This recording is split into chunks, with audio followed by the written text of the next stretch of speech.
However it got in your system is not relevant. It's in your system, and that's a problem.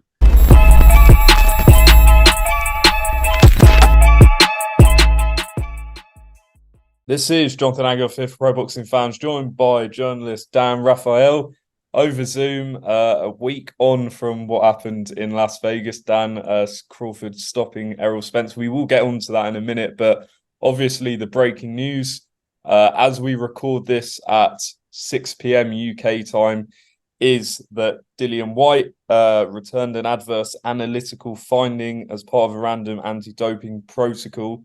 And that is all we really know at the moment. Dillian Whyte has protested his innocence in a statement.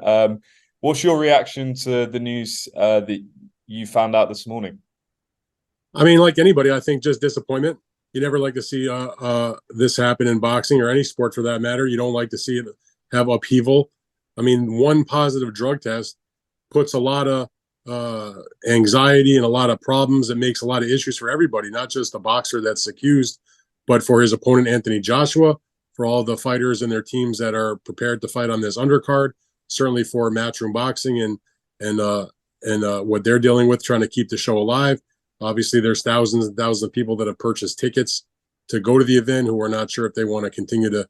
Well, number one, they're not sure if 100% there's going to be an event. Matchroom is trying to get an opponent on short notice to fight Joshua, but there's no, at least as we're recording this, there hasn't been any definitive response to whether they're going to actually have the event. So you've got people that are traveling. It's just a huge problem and inconvenience for everybody. You've got the broadcasters, the promoters, the fighters, the fans, the folks at the arena. I mean, you name it, and there's issues. So hopefully they can get it worked out. But that's what happens. I mean, people want to see stringent drug testing, and if you're using, get caught.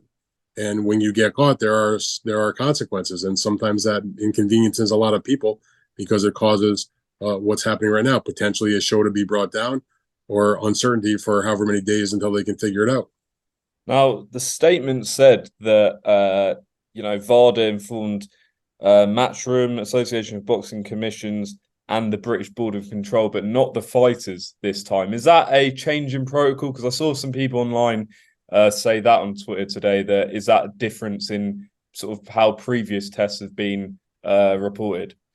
Well, my experience in dealing with VADA testing, and I've written hundreds of stories probably in terms of those situations, is that when a positive test is returned, and people should keep in mind that VADA is not, they don't adjudicate the cases. They're simply there to run the tests and tell their clients what the results are, good or bad. In other words, when there's drug tests taken and they come back fine, VADA will send out a letter to those that need to know that says everything's good.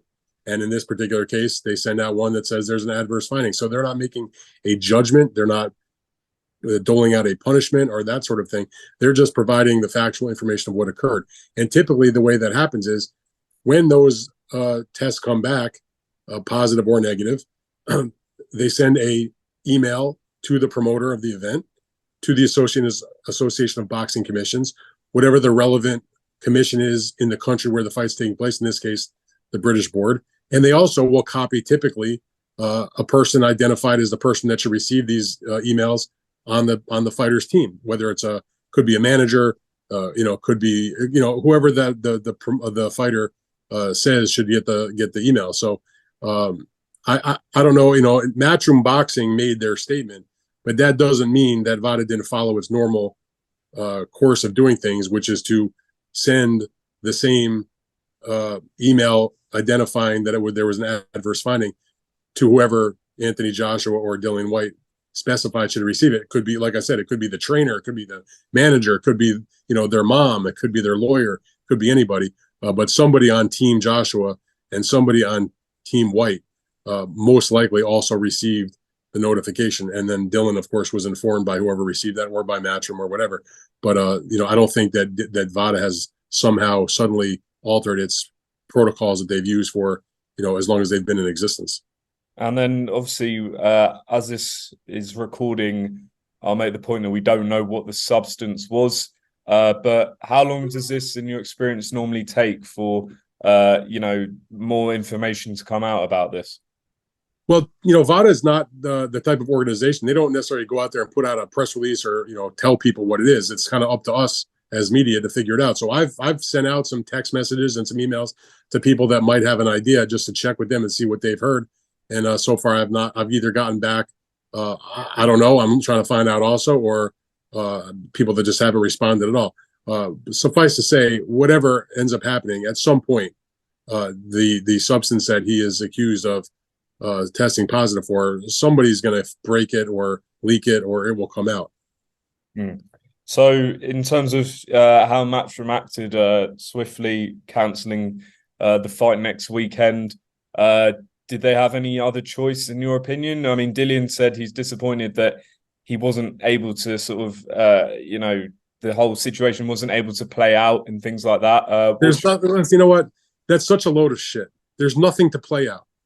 You have a positive test, and I've said this on other interviews when there's been positive tests. The test doesn't lie.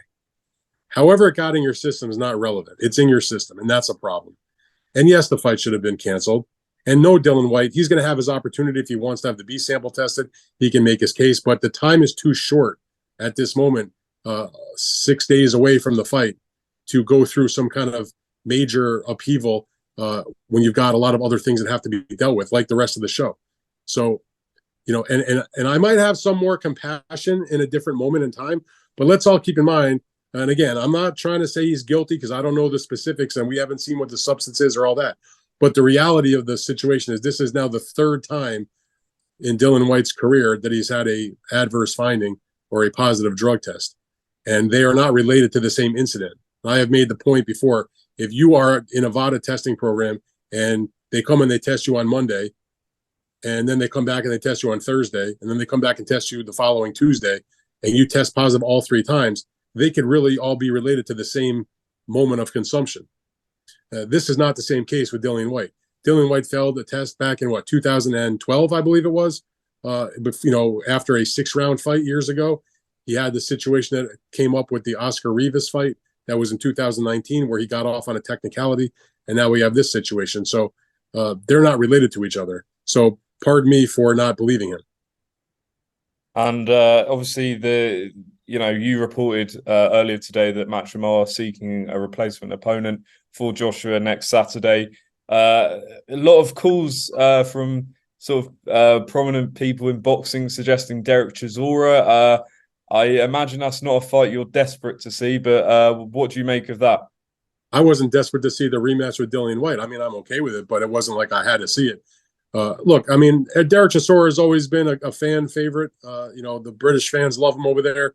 I've always found him to be a cool guy, and he's been a credit to boxing in terms of how hard he fights and willing to fight anybody and take fights on short notice. He's had some high moments and some low moments. How is that a credible fight, though, at this stage of the game? And I say that not because Derek's a bad guy or anything like that. This is a pay-per-view fight in the UK. The rest of the world, it's a regular fight on DAZN. But I mean, is the UK audience going to want to spend? I mean, there was already pushback that I saw from fans about the price point of a pay-per-view against Dillian Whyte, who was still, before this situation, considered a credible contender, despite his loss last year to Tyson Fury. In the case of Derek Chisora, he hasn't been a serious contender for a long time, for many years, and he's coming off of an absolute waxing, a destruction, a beatdown by Tyson Fury in December. How is it now a credible fight for him to go in against Joshua for the upcharge of what are they charging in on DAZN? 27 pounds, I think it is, or something like that. So, no, I mean, he's on the card against Gerald Washington, but that doesn't mean he's necessarily should be now pressed into service for the main event for what would be just another wicked mismatch. They do have 4 heavyweights on the card besides what was the main event, the Chisora Washington fight, and also there's the Hrgovic Dempsey McKean fight. So, I mean, they could potentially talk to any of those 4 guys and see what the story is. It would leave one of them out in the cold, obviously, if one of them got put into the main event. But there's kind of issues with all of them, partly because of the pay-per-view aspect of it. And in terms of McKean and Hrgovic, Hrgovic is sitting there as the mandatory for the IBF championship.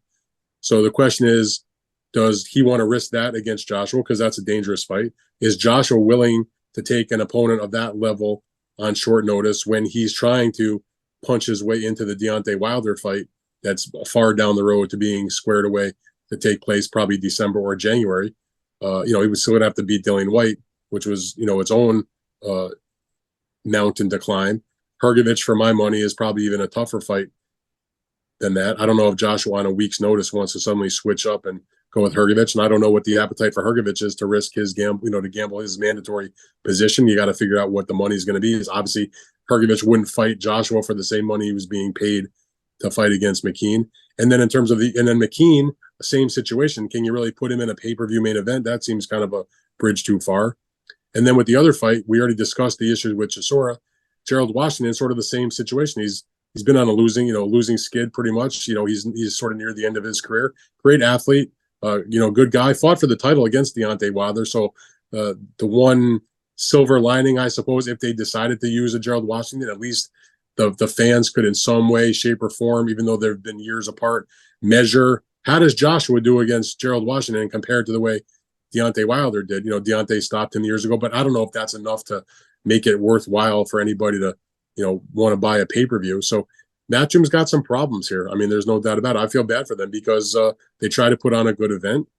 They did a nice undercard, it seems to me, and things get messed up because you have the B side of the main event have an adverse finding and all that. And as it relates to the statement that you referenced that Dillian made, that he posted to his Twitter account, to his Instagram and everything, it's the kind of statement he could have written a month ago, a year ago. It just doesn't, it's the same bullshit you see from every athlete that has a positive test. I didn't do it. The dog ate my homework. I don't know what they're talking about. I need a chance to prove my innocence, blah, blah, blah, blah, blah. So in terms of how the situation will play out in terms of Joshua getting a new opponent, I've seen various names mentioned outside of the card, Joseph Parker, Otto Wallin. I spoke to Martin Bicoli's trainer just before jumping on with yourself. Do you believe it can be, first question, do you think it'll be any of the names outside of the card? And second question, do you believe that DAZN will have to change this from potentially to off pay-per-view in the UK if it's not White? I mean, if it's if it's any of the boxers you mentioned who are not on the card or anybody else that's not on the card, I have no particular insight into that because I have no idea what the state of their training would be. I mean, I don't know if they've been in training camp or they're having a nice summer vacation on the beach somewhere, drinking a margarita for all I know. So that's very impossible to say unless you'd have to go fighter by fighter and talk to them and see what their status is in terms of their, how physically ready can they be basically when you get to fight week, you're done training. So there's no training camp. You have to have been training already for some kind of fight, or you're just not in. Guys may stay. Certain guys, they stay by the phone, and what's the old saying? You stay ready so you don't have to get ready. In terms of the guys you mentioned, any of them, I have no idea if they've been training because again, once you hit fight week, I mean, first of all, if it was one of those fighters you mentioned or somebody else that's not on the card, they would have to most likely, if they're not already in the UK, because that's where they're from, they're going to have to travel. You know what I'm saying? Like Otto Wallin is not living in the UK. Joe Parker is not living in the UK. They're going to have to, get on a plane and get there. That takes time and all that. And then again, when you're in fight week, you're not training. You're basically just, hitting the mitts a few times to sort of shake out.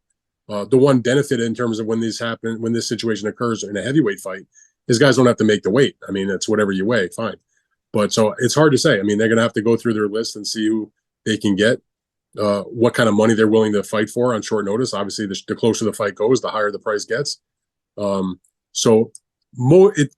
I don't know what they're going to do. It seems more logical for them to try to, make a deal with one of the boxers who's already on the card, who's been training. It was already there probably, or already has, flight that's going to bring them to the UK for the event. That would seem to be like the easiest way to go. But there's our issues I just outlined earlier that it's not so much as easy as it sounds. So look, they got a lot of things they got to figure out. It's always problematic when this happens so close to the fight. It's one thing. It's never good. Don't get me wrong. But if it happened 3 weeks ago, they got a little more time. Right now, time is the enemy because there's, I just got in my email, whatever, I think yesterday, like stuff about like the fight week schedule, what they're doing and when things are. So they're under the gun in a big way. And I don't I don't envy all the stuff that they got to go through with Matchroom Boxing. They, like I said, they try to put on a good event, and it's not their fault that I saw people getting on Eddie Hearn's case. I mean, about the positive test. You can get on Eddie about a lot of things. Fair enough. I mean, but you can't get on Eddie Hearn. He's not the one that tested positive. He's the promoter of the event. He's not Dillian Whyte's father. He's not Dillian Whyte's strength and conditioning coach. He's the promoter of the show. I will say this though. I will give Matchroom, a little bit of a tip of the hat. I mean, at least when it came public, they did what they had to do and they canceled the fight. There was no bullshit. Quite the opposite of all the stuff that went down when we saw a similar scenario unfold. During the week of the fight leading up to what was supposed to be the Conor Benn Chris Eubank Jr. fight, where it was like you had to get them screaming and crying before they would cancel the fight. Well, like I say, we're recording this at 6:30 UK time, so I'm sure this situation is going to change, and I'll implore people to keep an eye on your Twitter, your Substack, and everything else, and that will be in the description for people to check out.